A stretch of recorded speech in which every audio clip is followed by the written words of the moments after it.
60 જેટલી અરજીઓ 5-10 વર્ષથી હજુ પેન્ડિંગ છે। જંગલ ખાતાના લોકો એમને સનદો આપતા નથી અને આપણા લોકો ખેડી ખાય છે। એને ત્યાં જમીન માપણી વાળાને મોકલે છે, જંગલ ખાતા વાળાને મોકલે છે અને ખેડૂતો પર ખોટા કેસ કરવામાં આવે છે, ખેડૂતોને જંગલમાં મારવામાં આવે છે અને જંગલ જમીન છોડાવી દેવામાં આવે છે।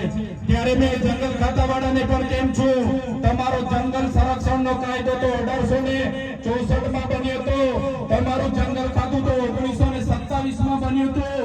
આ જંગલો પર અમારા આદિવાસીઓ હજારો સાલથી રહી છે। આ જંગલ એ અમારા આદિવાસીઓ સાચવેલા છે। અમારા આદિવાસીને દાંતણ જોઈએ તો ડાળકીનું દાંતણ જ ભાંગી લાવે, એ કોઈ ઝાડને કાપતા નથી। અમારા આદિવાસીઓને ઘર માટે ડાળી જોઈએ તો ડાળી જ કાપી લાવે, અમારા આદિવાસીઓને થાંભલી જોઈએ તો થાંભલી કાપી લાવે। આખા જંગલને અમે નાશ કરતા નથી।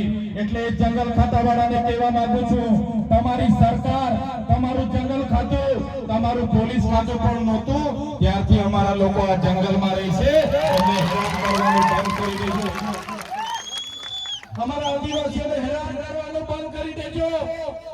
જંગલ ખાતાવાળા સાંભળી લે કાન ખોલીને, અમારા આદિવાસીઓને હેરાન કરવાના બંધ કરી દેજો। અને અમે જે ઘરમાં પાલ્યા હતા, તીરકામઠા, ધારિયા અને જે પણ અમે ભાલા મૂક્યા છે એ કઈ અમે શણગાર માટે નથી મૂક્યા। જે દિવસે અમારા આદિવાસી સમાજ ઘરમાં મૂકેલા ધારિયા, પાલિયા, તીરકામઠા અને ભાલા લઈને રસ્તા પર ઉતરી પડશે, તે દિવસે તમારું જંગલ ખાતું પણ અહીંયા હોદેલું નહીં મળશે। પોલીસ અધિકારીઓ જે આપણા બંદોબસ્તમાં છે એમના માટે જોરદાર તાળીઓ પાડી લો। ત્યારે જે લોકો બંધારણની સાક્ષીમાં જનતાની રક્ષા કરવાનું કામ કરે છે, સુરક્ષા આપવાનું કામ કરે છે, શાંતિ અને સલામતીમાં કામ કરે છે, નિષ્ઠા પ્રમાણે પોતાની ફરજ નિભાવે છે, એવા પોલીસ અધિકારીઓને ચૈતર વસાવાના કડક હાથે સલામ। પણ જે પોલીસ અધિકારીઓ અમારા યુવાનોને રસ્તે ઉભા રાખીને મારે છે, અમારા ખેડૂતો પર 500,000 રૂપિયા લૂંટી લે છે, અમારા લોકોને રેડ પાડીને ડરાવે છે, એ પોલીસ અધિકારીઓને પણ આ મંચ પરથી કહેવા માંગુ છું, એ ભ્રષ્ટાચારી પોલીસ અધિકારીઓ સાંભળી લે, એ હપ્તાખોરી પોલીસ અધિકારીઓ સાંભળી લે, અમારા લોકોને હેરાન કરવાનું બંધ કરી દેજો। નહીં તો આવનારા દિવસોમાં 2027માં આમ આદમી પાર્ટીની સરકાર બનવાની છે, તમારા બધાના પટ્ટા ઉતારવાના મૂકી દઈશું। ભ્રષ્ટાચાર પોલીસ અધિકારીઓ સાંભળી લેજો, કલેક્ટરના ઈશારે, ભાજપના નેતાઓના ઈશારે કોરિડોરમાં અને હાઈવેમાં અમારા લોકોની જમીનો લેવા નહીં આવતા, તમારા બધાના ટાટિયા તૂટી જશે આ વિસ્તારમાં। આજે અમે નર્મદામાં જમીનો આપી, નહેરોમાં જમીનો આપી, કરજણમાં જમીનો આપી, અમે આજે રેલવેમાં જમીનો આપી, નેશનલ હાઈવેમાં જમીનો આપી, કોરિડોરમાં જમીનો આપી, સ્ટેચ્યુ ઓફ યુનિટીમાં જમીનો આપી। આજે નહેર અમારા ગામડાઓમાંથી જાય છે, નહેરનું પાણી કચ્છ સુધી પહોંચે છે, મારા આદિવાસીઓને આજે પાણી આપવામાં નથી આવતું। શું વાંક છે મારા આદિવાસીનો, જે પોતાનું પાણી જોઈ શકે છે પણ લઈ નથી શકતો? તમે કચ્છ લઈ જાઓ, અમે કહીએ છીએ કાશ્મીર લઈ જાઓ, અમને વાંધો નથી, પણ આ પાણી પર પહેલો અધિકાર અમારા આદિવાસી લોકોનો છે। આ નર્મદાનું પાણી, આ નર્મદા મૈયા અમારી માતા છે અને નર્મદાનું પાણી અમારું જીવન સમાન અમૃત છે।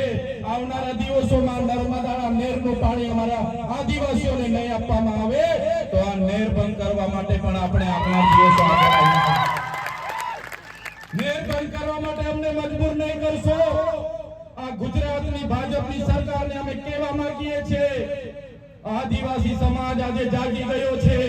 જે દિવસે તમે અમારા આદિવાસી સમાજને કેવડિયામાં ઝૂંપડા તોડવાની વાત કરશો, અમારા યુવાનોને કેવડિયામાં બાંધીને મારવાની વાત કરશો, અમારા ખેડૂતોની જમીનો છીનવવાની વાત કરશો, તે દિવસે ગાંધીનગર પણ દૂર નથી, ગાંધીનગર આવીને નેપાળવાડી કરવામાં પણ અમને વાર નહીં લાગે।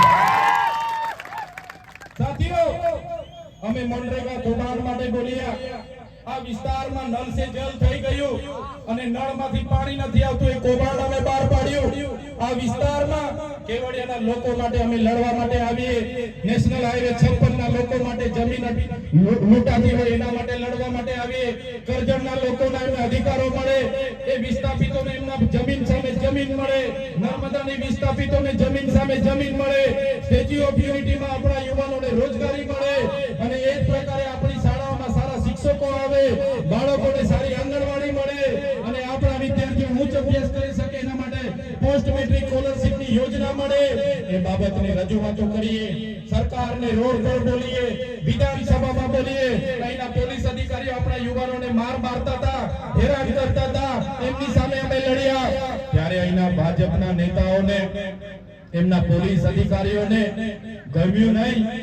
અમે જ્યારે કેવડિયાની બહેનો માટે લડવા માટે આવતા હતા, ઝરવાણીમાં અમને પકડી લીધા અને પકડીને અમને કેવડિયા એસઓયુમાં લઈ આવવામાં આવ્યા અને એસપી ના સીઓ અને એમના એમડી બધાએ કીધું, ચૈતરભાઈ સરકાર સાથે રહેજો, સરકાર કરે રીતના કરજો, એ તો સરકાર તમને ધ્યાનમાં રાખે છે, તમને આવનારા દિવસોમાં જેલમાં નાખશે. અમે કીધું તમારે જેટલી જેલો કરવાની હોય કરજો, આ ચૈતરભાઈ વસાવા કેવડિયા વાળા આવશે. અને અમે નથી ડર્યા, જેલોથી નથી ગભરાયા, નથી બીધા અને અમને હમણાં જેલ કરી હતી, બધાને ખબર હશે, જોયું ને બધાએ. એક મીટિંગમાં મને બોલાવવામાં આવ્યો, હું